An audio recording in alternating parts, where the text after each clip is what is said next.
Hello everybody, welcome back to the Logging Aid channel. Today for this episode of Logging Aid, I will be showing you a process for how you can add polls on TikTok. Now to begin the process, you open the TikTok application first and get signed in into your account. Now once you have opened the TikTok, you need to tap and create a new video. So here tap on the create icon on the bottom.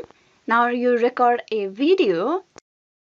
Now then here you need to tap on the sticker option on the bottom of your screen. There you can see the sticker. You tap on sticker and from there you can see the poll option on the very first row. You tap on poll and the poll option will be visible on your video. Now you type in the question. Once you type in the question, you need to tap on done on the top right to save the option. You tap on done and the poll will be saved on your video. Now you tap on next and it will be ready to be uploaded on your TikTok profile. Hope this video was useful. Please like and subscribe the Logging Aid channel, and also don't forget to click on bell icon for the notification and updates. Thank you.